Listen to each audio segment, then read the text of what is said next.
We're back to the Country Club Diner, so I have some evidence on that. A12 and A13.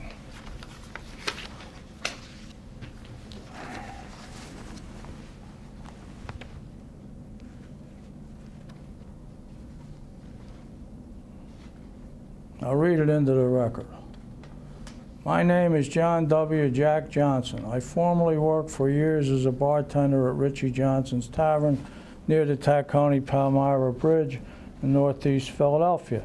Around 1997, I met George Holmes, a photographer who was a patron of the tavern, and later Holmes brought Alan M. Hornblum into the bar. Hornblum was researching his book, Acres of Skin, about experiments on prisoners at Holmesburg Prison in the 1960s, and he asked me if I could arrange a meeting with John Berkery to talk about the experiments, since Mr. Berkery had been an inmate at Holmesburg for a couple of months in 1966.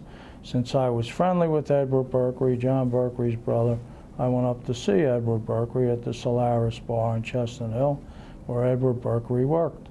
Edward Berkery said he'd asked John if he would meet with Hornblum. I have personal knowledge that a meeting was arranged shortly thereafter and did take place in the Country Club Diner in northeast Philadelphia. I am sure it was in 1998 because Edward Berkery, who now lives in either England or Spain, moved to Europe shortly thereafter in 1998. I also know the meeting took place in early 1998 because it was prior to the publication of Acres of Skin in 1998. I also know that the Berkerys had a falling out, possibly about the Hornblum meeting, and haven't seen or talked to each other since 1998. I talked to Alan M. Hornblum in advance of the publication of his book, Confessions of a Second Story Man, and he mentions me throughout the book. However, I have seen his answers to John Berkery's interrogatories, where he states he met Jim Moran, Hugh Breslin, and John McManus in Richie Johnson's bar in January, February, March, April, May, and June of 2006, allegedly to discuss Mr. Berkery's, quote, criminal history, quote, letters, and lawsuit against Mr. Hornblum.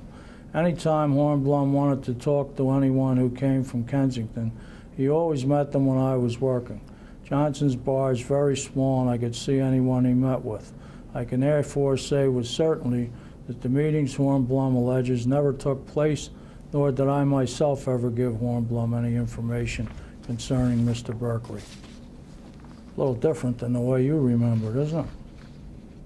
That is correct. Here's my certification. Certification heading. 1. At some time in mid-1998, I was contacted by my brother, Edward Berkery, concerning Alan M. Hornblum.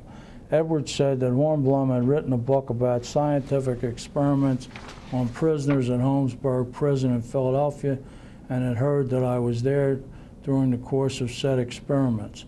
It sounded commendable enough, and I agreed to meet Hornblum a few days later at the Country Club Diner on Cottman Avenue in Philadelphia. 2. Not knowing Hornblum, I brought another person who I declined to name at this time, so I couldn't later be misquoted. Hornblum came to the meeting and began to discuss the experiments in the prisoners. I told him I thought it strange that out of all the thousands of prisoners who passed through Holmesburg during the time the experiments took place, that he would single me out. I told Hornblum that the inmate who had been in charge of the experiments was a little Jewish guy named Joe Schott, and that he, not me, would be the one Hornblum should be talking to. The meeting was brief, and I walked out of the diner feeling that there was something more to this than had met the eye. Hornblum's book, Acres of Skin, was published in later 1998. I didn't bother to read it and thought no more about it until in 2001. I was told he was planning to write a book which was to include me in a very derogatory manner. I wrote him and his publisher, Rutledge Press, warning of legal action if anything defamatory was written. I further certify that my brother Edward moved to Spain shortly afterwards in 1998, and I haven't seen or talked to him since. That belies Hornblum's claim that he didn't meet me until April or May of 2001. 3 years after the actual meeting. Okay? Do you still think it was in 2001?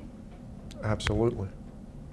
Well, if you saw my brother at the Solaris bar in 2001, that was a good trick because he hadn't been in the country for 3 years, and I could probably get his passport stamps to prove it.